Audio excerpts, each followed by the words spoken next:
నమస్కారం. సిసి న్యూస్కు స్వాగతం. నా పేరు రహీం. ముందుగా హెడ్లైన్స్. తొలి ఏకాదశి పర్వదినం సందర్భంగా ప్రముఖ శైవక్షేత్రం కోటప్పకొండ శ్రీ త్రికోటేశ్వర సన్నిధిలో బుధవారం భక్తుల కోలాహలం నెలకొంది.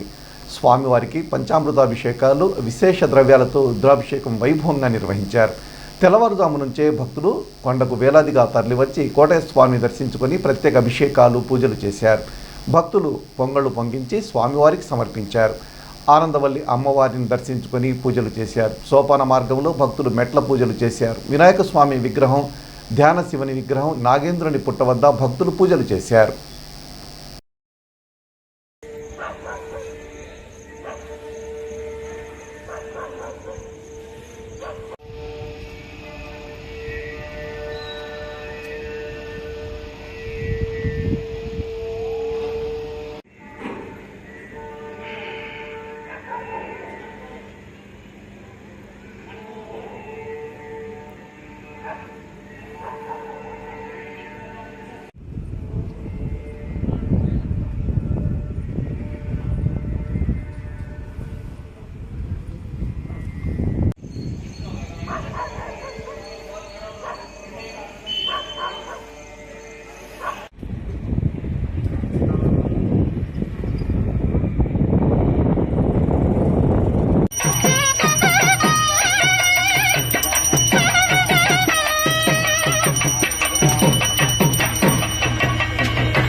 అనుకూల్యత శుభఫల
చిలకలూరిపేట పట్టణంలోని కళామందిర్ సెంటర్ నందు నూతనంగా ఏర్పాటు చేసిన బిలాల్ కిచడి అండ్ టీ పాయింట్ను తెలుగుదేశం పార్టీ రాష్ట్ర ఉపాధ్యక్షులు స్థానిక శాసనసభ్యులు ప్రత్తిపాటి పుల్లారావు బుధవారం రాత్రి ప్రారంభించారు. ఈ సందర్భంగా ఆయన మాట్లాడుతూ నిర్వాహకులకు వ్యాపారం నిరంతరం అభివృద్ధి చెందాలని, రానున్న రోజుల్లో మరెన్నో బ్రాంచులు స్థాపించాలని ఆకాంక్షిస్తూ శుభాకాంక్షలు తెలియజేశారు. ఈ కార్యక్రమంలో పలువురు పార్టీ నాయకులు పాల్గొన్నారు. చిలకలూరిపేట మండలం గోపాలవారిపాలెం గ్రామానికి చెందిన తెలుగుదేశం పార్టీ నాయకులు మురికిపొడి సాంబాబు కుమారుడు వివాహ మహోత్సవం బుధవారం ఘనంగా జరిగింది. ఈ వేడుకకు హాజరైన తెలుగుదేశం పార్టీ రాష్ట్ర ఉపాధ్యక్షులు ప్రత్తిపాటి పుల్లారావు నూతన వధూవరులను ఆశీర్వదించారు. కార్యక్రమంలో పలువురు పార్టీ నాయకులు పాల్గొన్నారు. చిలకలూరిపేట మండలం గోవిందపురం గ్రామంలో బుధవారం జరిగిన తెలుగుదేశం పార్టీ నాయకులు పాలిపోగు అంకమరావు కుమారుడి వివాహ వేడుకకు హాజరైన తెలుగుదేశం పార్టీ రాష్ట్ర ఉపాధ్యక్షులు స్థానిక శాసనసభ్యులు ప్రత్తిపాటి పుల్లారావు నూతన వధువులను నిండు మనస్సుతో ఆశీర్వదించారు. జీవితాంతం సుఖ సంతోషాలతో గడపాలని దీవించారు. కార్యక్రమంలో పలువురు పార్టీ నాయకులు పాల్గొన్నారు. నాగార్జున సాగర్ కుడి కాలువకు త్రాగునీటి నిమిత్తం ఇరిగేషన్ ఏఈ శ్రీహరి బుధవారం నీటిని విడుదల చేశారు. సాగర్ కుడి కాలువలోని 5-7 గేట్ల ద్వారా 2000 క్యూసెక్కుల నీటిని దిగువకు విడుదల చేశారు. రోజుకు 5500 క్యూసెక్కుల చొప్పున 9 రోజుల పాటు 4.5 టీఎంసీల నీటిని కుడికాలువ ద్వారా విడుదల చేయనున్నారు. పల్నాడు, గుంటూరు, బాపట్ల, ప్రకాశం జిల్లాల త్రాగునీటి అవసరాలకు ఈ నీటిని విడుదల చేసినట్టు అధికారులు తెలిపారు. ఇక సాగర్ నీటిని విడుదల చేయడంతో చిలకలూరిపేట పట్టణంలోని 2 మంచినీటి చెరువులను అధికారులు భారీ ఇంజన్ల ద్వారా నింపుతున్నారు. దీంతో మరో 6 నెలల వరకు పుర ప్రజలకు త్రాగునీటి కష్టాలు తప్పినట్లే అవుతుంది.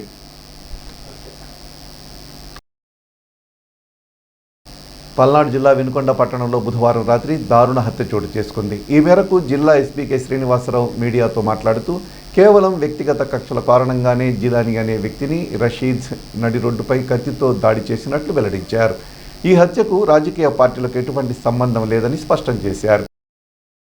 ఈరోజు 8:30 సమయంలో వినుకొండ టౌన్లో జిలాని అనే వ్యక్తి తనకి రషీద్ అనే వ్యక్తికి ఉన్నటువంటి వ్యక్తిగత కక్షల వల్ల రషీద్ అనే వ్యక్తిని నరికి చంపడం జరిగింది.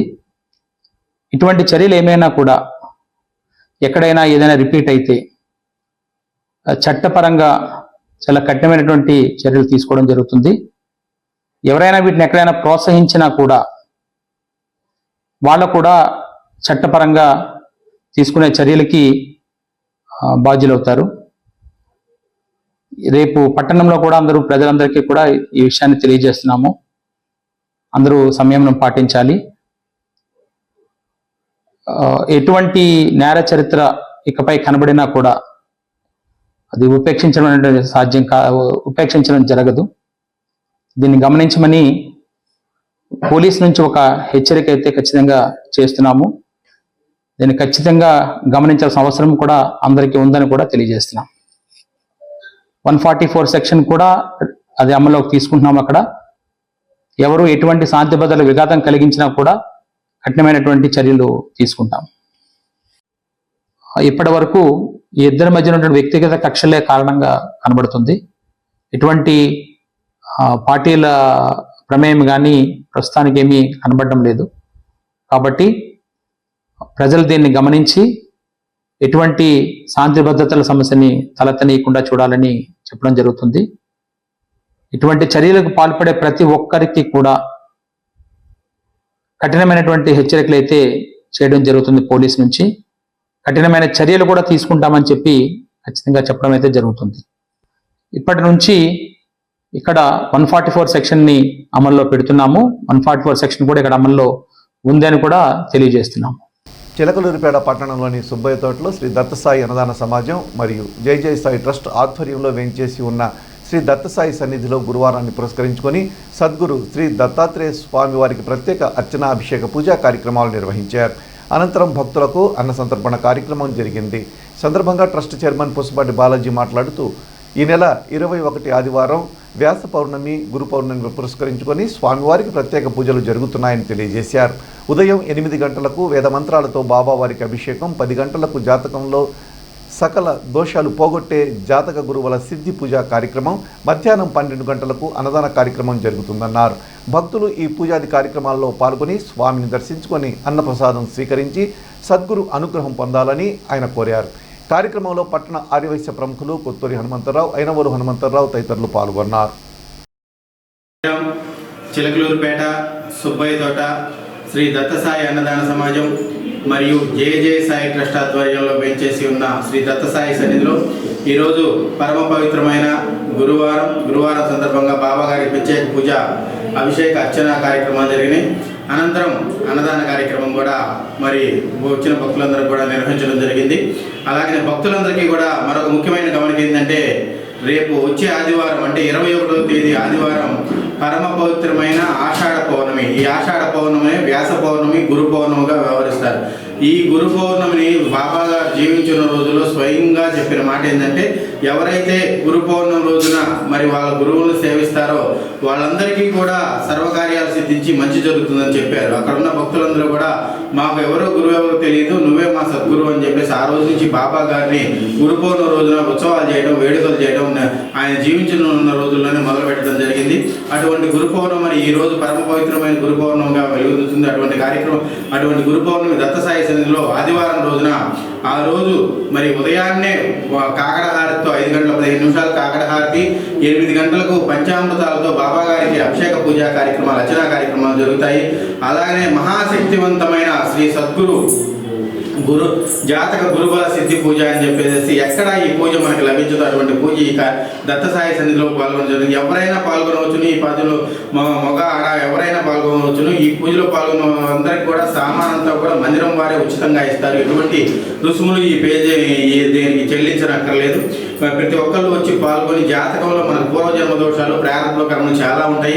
అటువంటి కర్మలన్నీ తొలగించుకొని మనం సద్గురు బలం పొంది బాబా యొక్క అనుగ్రహాన్ని సంపూర్ణంగా పొందడానికి ఏకైక మార్గం జాతక గురుబల సిద్ధి పూజ. అటువంటి పూజా కార్యక్రమంలో పాల్గొని అలాగే మధ్యాహ్నం 12 గంటలకు అన్నదాన కార్యక్రమం ఉంటుంది.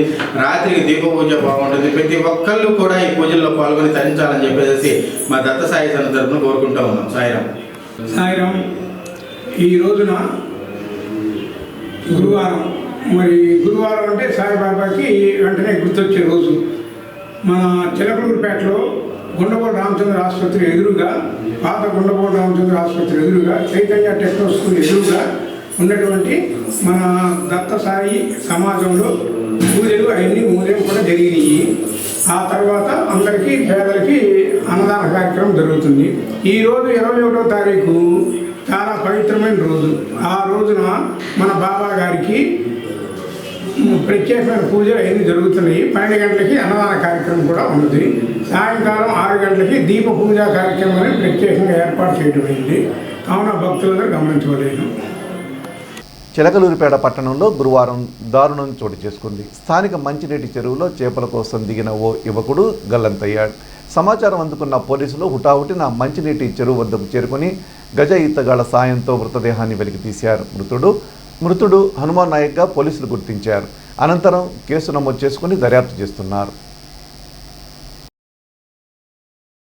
చిలకలూరిపేట మండల న్యాయ సేవాధికార సంస్థ ఆధ్వర్యంలో గురువారం రోడ్డు ప్రమాదాలపై అవగాహన ర్యాలీ జరిగింది. పట్టణంలో ఎన్టీఆర్ సెంటర్లో ఉన్న కోర్టు నుండి బయలుదేరిన ర్యాలీ కళామందిర్ సెంటర్ వరకు కొనసాగింది. ఈ సందర్భంగా సంస్థ chairman principal civil judge Narender Reddy మాట్లాడుతూ రోడ్డు భద్రతపై పౌరులంతా అవగాహన కలిగి ఉండాలన్నారు. రోడ్డు ప్రమాదాల నివారణకు హెల్మెట్ ధరించడం సురక్షణ మార్గమని తెలిపారు. అనంతరం ర్యాలీలో హెల్మెట్ ధరించి వచ్చే వారిని ఆపి వారికి గులాబీ పువ్వు ఇచ్చి జడ్జ్ అభినందించారు. కార్యక్రమంలో రోడ్డు భద్రత ట్రాన్స్పోర్ట్ అధికారి నాగలక్ష్మి, పోలీస్ అధికారులు, పలువురు న్యాయవాదులు, విద్యార్థులు పాల్గొన్నారు.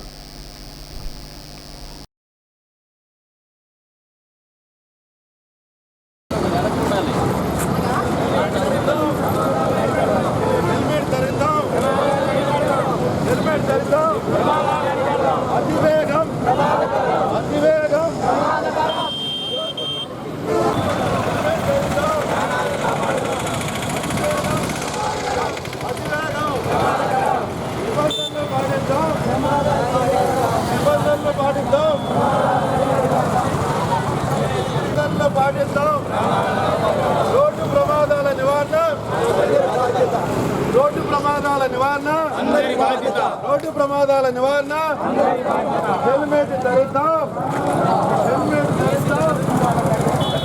మండల న్యాయ సేవాధికార సంస్థల్లో మా జడ్జి గారు మరియు ఆర్టీఓ గారు మరియు ఇతరులు మా న్యాయవాదులు, తోటి మా న్యాయ విద్యార్థులు, అట్లానే స్కూల్ విద్యార్థులు అందరూ పార్టిసిపేట్ చేయడం జరిగింది. ఈ యొక్క కార్యక్రమాన్ని విజయవంతం చేసినందుకు అందరికీ కూడా శుభాకాంక్షలు తెలియజేస్తున్నాం.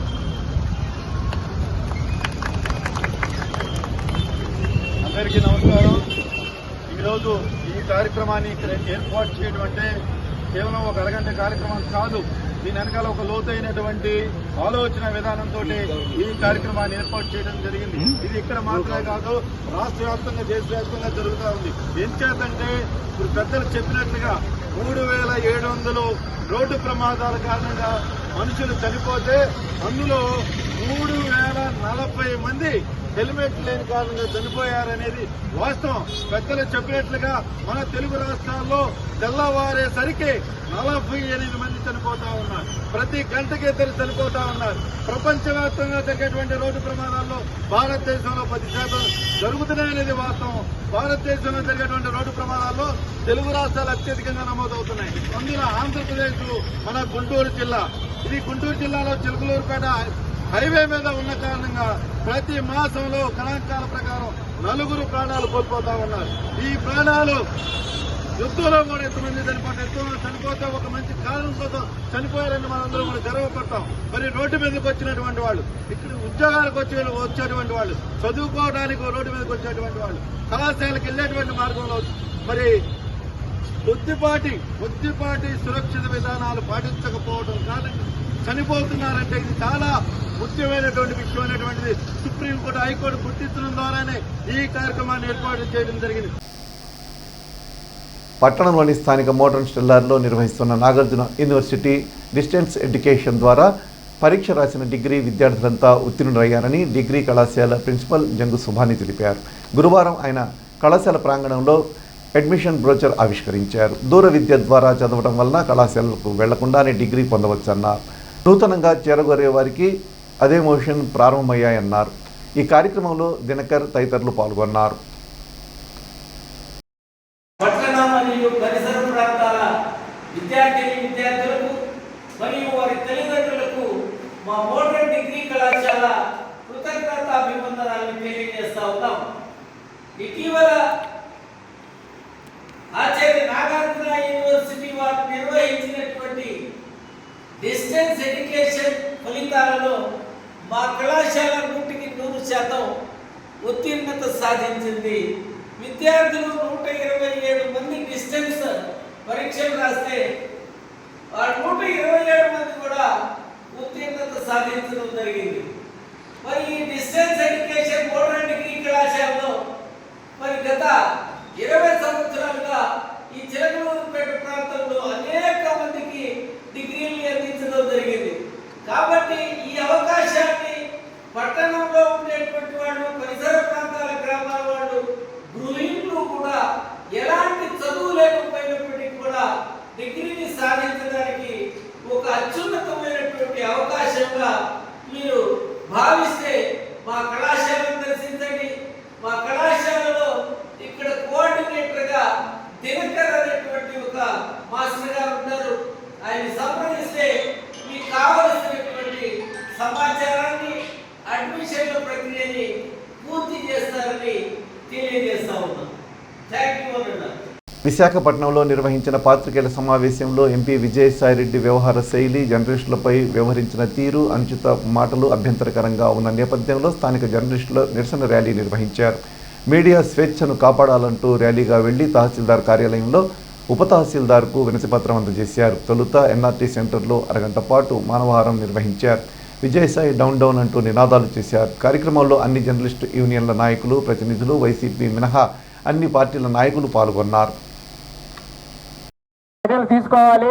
ప్రభుత్వం కూడా వెంటనే అనుచిత వ్యాఖ్యలు చేసిన విజయసాయిరెడ్డిపై చర్యలు తీసుకోవాలని కోరుతూ మరి ఈ రోజున ప్రింట్ అండ్ ఎలక్ట్రానిక్ మీడియా వాళ్ళు అందరం కలిసి ఈ నిరసన కార్యక్రమాన్ని చేపడుతున్నాం. నర్సరావుపేట సెంటర్లో ఒక 10 నుంచి 15 నిమిషాల పాటు మానవహారం జరుగుతుంది. అనంతరం పట్టణంలో ప్రదర్శనగా వెళ్ళి తహసీల్దార్ గారికి వినతి పత్రాన్ని అందజేయనున్నాం. కావున ఈ రోజున ఈ కార్యక్రమంలో పాల్గొనడానికి వచ్చిన నియోజకవర్గంలోని ప్రింట్ అండ్ ఎలక్ట్రానిక్ మీడియా సోదరులందరికీ, అదేవిధంగా సంఘీభావం తెలపడానికి వచ్చిన వివిధ పార్టీల నాయకులందరికీ స్వాగతం తెలుస్తూ కార్యక్రమాన్ని ప్రారంభించుకుందాం. అందరం నర్సరావుపేట సెంటర్కి వెళ్ళి మానవహారంగా ఏర్పడదాం. రండి. జర్నలిస్టుల ఐక్యత, ఖండించండి విజయసాయిరెడ్డి వ్యాఖ్యలను.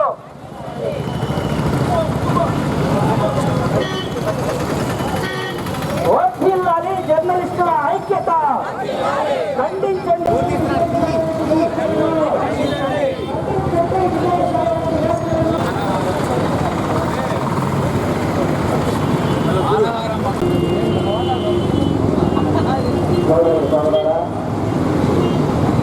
ఈరోజు ఉన్న ఒక వ్యక్తి, ప్రజాస్వామ్యంలో రాజకీయ మాట్లాడుతున్న వ్యక్తి, ఆ విధంగా కాకుండా ఒక నియంత్రణ కోణంలో ప్రజాస్వామ్యంలో ప్రజలకు ఉండే హక్కుల్ని కాంగ్రెస్ విధంగా మీడియా మిత్రులు, జర్నలిస్టు మిత్రులు అంటే ఏ ప్రభుత్వాలు ఉన్నప్పుడు కూడా ఆ ప్రభుత్వాల్లో ప్రజలకు నష్టం చేసే వాటి మీద నీతి నిజాయితీకి నిజంగా ప్రజలని తెలియజేసే వ్యక్తులుగా వాళ్ళకి ఎంతో గౌరవమైన స్థానం ఉంటుంది. అలాంటి వ్యక్తుల మీద మరి ఈ విధమైన వ్యాఖ్యానాలు చేయడం మేము సిపిఎం పార్టీగా ఖండిస్తూ ఉన్నాం. మార్చుకోమని చెప్పి కోరుతూ ఉన్నాం.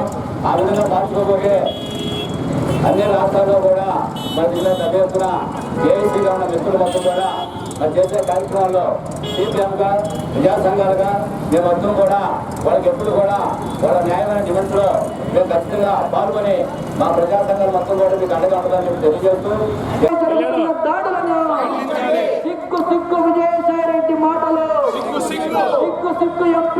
పట్టణంలోని తూర్పు మాలపల్లిలో ఉన్న తూర్పు సీఎన్ ప్రార్థనా మందిరంలో గురువారం ప్రత్యేక ప్రార్థనలు జరిగాయి. ఈ ప్రార్థనా కూడికలకు ముఖ్య అతిథిగా పల్నాడు జిల్లా పాస్టర్ల అసోసియేషన్ అధ్యక్షులు యేసుక్రీస్తు దివ్యశాంతి నిలయం పాస్టర్ బ్రదర్ క్రిస్టర్ హాజరయ్యారు.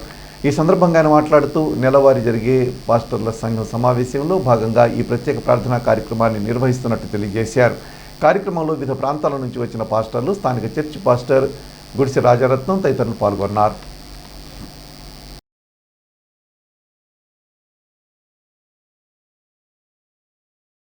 అంబేద్కర్ కోనసీమ జిల్లా తాటిపాక డైలీ మార్కెట్లో ఒక కాకి అరిచి విసిగిస్తుందని దాన్ని ఓ చికెన్ షాప్ యజమాని తాడుతో కట్టేశాడు. అయితే కాకిని బంధించడంతో అక్కడకు వందలాది కాకులు చేరుకొని అరవడం మొదలుపెట్టాయి. కాకుల గోలను భరించలేక మిగిలిన దుకాణదారులు ఇబ్బందులు పడ్డారు. చేసేది లేక ఇక కట్టేసిన కాకిని చికెన్ సెంటర్ యజమాని వదిలేశాడు. పక్షిజాతి కాకులకున్న ఐక్యత మానవులకుంటే ఎంత బాగుంటుందో.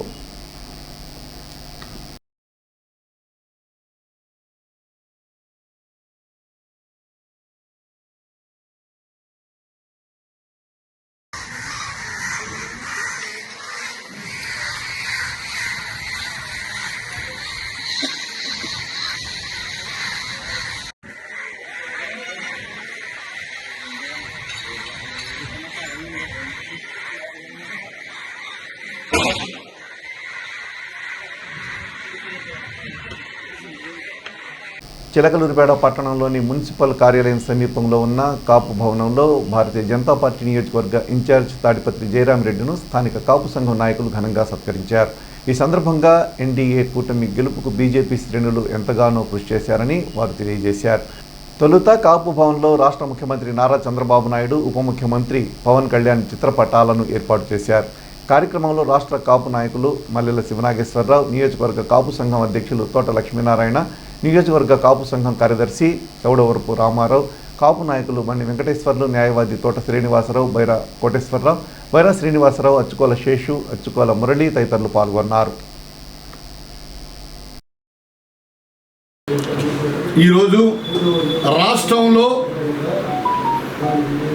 మహాకూటమి ఆధ్వర్యంలో చిలకలూరిపేట నియోజకవర్గ శాసనసభ్యులు శ్రీ పత్తిపాటి పుల్లారావు గారు విజయ సారథ్యంలో జన సైనికులు మరియు భారతీయ జనతా పార్టీ యొక్క కృషితో తెలుగుదేశ విజయ సారథ్యం మోగించిన దాంట్లో ప్రథములు నియోజకవర్గ సమన్వయకర్త శ్రీ జయరామిరెడ్డి గారిని మర్యాదపూర్వకంగా గౌరవించడం కాపు భవన్ నందు ఏపీ కాపు వెల్ఫేర్ సొసైటీ తరఫున జరిగింది.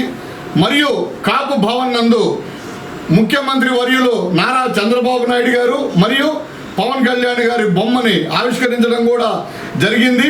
మహాకూటమి విజయంలో జన సైనికులు భారతీయ జనతా పార్టీ వారి యొక్క విజయ సారథ్యం మోగించడంలో వారి కృషికి చిలకలూరిపేట నియోజకవర్గం తరఫున తెలుగుదేశం పార్టీ తరఫున కృతజ్ఞతలు తెలియజేసుకున్నాం. ఎన్డీఏ కూటమి తరఫున చిలకలూరిపేట నియోజకవర్గ ఇన్ఛార్జ్ అయిన జయరామిరెడ్డి గారిని, కాపు సంఘ నాయకులు తోట శ్రీనివాసరావు, తర్వాత మురళి, తర్వాత కొండలు, తర్వాత రామారావు గారు, అన్సెట్ శ్రీనివాసరావు గారు, మల్లెల శివనాగేశ్వరరావు గారు, తోట లక్ష్మీనారాయణ గారు, చిలకాపు లక్ష్మీనారాయణ గారు వీళ్ళందరూ ఘనముగా సత్కరించడం జరిగింది. ఈరోజు సీఎం చంద్రబాబు నాయుడు గారిది, ఉప ముఖ్యమంత్రి పవన్ కళ్యాణ్ గారిది చిత్రపటాలు కాపు భవనంలో ఆవిష్కరించడం జరిగింది. ఈ సందర్భంగా అందరూ అభినందనలు తెలియజేయడం జరుగుతుంది. ఈరోజు ఎన్డీఏ కూటమి విజయ పరంపరలో భాగంగా కాపు సంఘం నాయకులందరూ కూడా కాపునాడు ఆఫీస్ నందు బీజేపీ, జనసేన, టీడీపీ కూటమిలో ఆంధ్రప్రదేశ్లో దురంబెరి మ్రోగించిన సందర్భంగా క్రితంలో ఒక్క ఛాన్స్ అని మనం జగన్మోహన్ రెడ్డికి అవకాశం ఇచ్చాము. 151 సీట్లు వచ్చినాయి. కానీ వారు పరిపాలన లేక ఆంధ్రప్రదేశ్ మొత్తం కూడా గాడి తప్పి ఏ ఒక్క పని కూడా చెయ్యలేక ఒక రాజధాని కడతామని కట్టలేక 3 రాజధానులని 5 సంవత్సరాల్లో గడపటం జరిగింది. అలాగే పోలవరం ప్రాజెక్టు క్రితం ప్రభుత్వంలో చంద్రబాబు నాయుడు నాయకత్వంలో ఆ రోజున 72% పూర్తి చేసిన గత ప్రభుత్వం జగన్ ప్రభుత్వంలో 10%, 1% కూడా చేయలేని పరిస్థితి. ఆంధ్రప్రదేశ్ రాష్ట్రంలో రైతులు ఆ ప్రాజెక్టు పూర్తయితే ఎంతో సస్యశ్యామలమై ప్రతి రైతు కూడా పంటలు పండించుకొని శుభాక్షంగా ఆంధ్రప్రదేశ్ ముందుకు సాగేది. కానీ కాలయాపన చేసి ఒక్క కార్యక్రమం కూడా చేయలేక బటన్ నొక్కి బటన్లన్నీ అరిగిపోయి ఆయన పరిపాలన పోయి 151 సీట్లకి అటు ఒకటి ఇటు ఒకటి ఉంచుకొని 5 తీసేశారు. ఇది అంతా కూడా ప్రజల గొప్పతనం. మనం ప్రజల యొక్క బాగోగులు చూడకపోతే ఇదే పరిస్థితి. కాబట్టి జగన్మోహన్ రెడ్డి ఇప్పటికైనా తెలుసుకొని అవాకులు చవాకులు మానుకొని పరిపాలన చంద్రబాబు నాయుడు గారు ఎలా చేస్తున్నారో గమనిస్తూ, అలాగే ఉప ముఖ్యమంత్రి శ్రీ పవన్ గారు కూడా కార్యదీక్షతో ముందుకెళ్తున్నారు. మన ఆంధ్రప్రదేశ్ ప్రజలందరూ కూడా సుభిక్షంగా ఉండాలని ప్రతి దానిలో కూడా నిర్ణయం ఏ రోజుకి ఆ రోజు తీసుకొని మన కోసం చేస్తున్నారు. మనకి 164 సీట్లు ఎన్డీఏ ప్రభుత్వంలో ఆధిక్యతతో గెలవటం మహా గొప్ప విజయం. ఈ విజయాన్ని మనం అందరం కూడా ఈరోజు ఈ కాపునాడు ఆఫీసులో పంచుకోవటం నాకు చాలా శుభ పరిణామం. దీనిలో భాగంగా మన తోట శ్రీనివాసరావు గారు కానీ, మన పెద్ద కాపు గారు కానీ, మన మిత్రులందరూ కూడా సహచరులు నాకు ఈ సన్మానం చిరు సత్కారం. ఎందుకంటే ఎన్డీఏ కూటమిలో జనసేన, బీజేపీ ముందుండి శ్రీ ప్రత్తిపాటి పుల్లారావు గారి అడుగుజాడల్లో నిలబడి అందరం కూడా కృషి చేసి మనం 33,262 ఓట్లు ఆధిక్యతతో మనం గెలిచామంటే అది ప్రజలు ఇచ్చిన తీర్పు. దాన్ని మనం అందరం కూడా గౌరవించాలని, మనం అందరం కూడా ప్రజాసేవలో నిమగ్నమై ప్రజలకి సేవ చేయాలని ఈ అవకాశం ఇచ్చిన మన కాపు సోదరులందరికీ కూడా ఈ యొక్క శుభాకాంక్షలు తెలుపుతున్నాను. చేసే న్యూస్ ఇంతటితో సమాప్తం. తిరిగి మరో బులెటిన్లో మళ్ళీ కలుద్దాం. అంతవరకు సెలవు. నమస్కారం.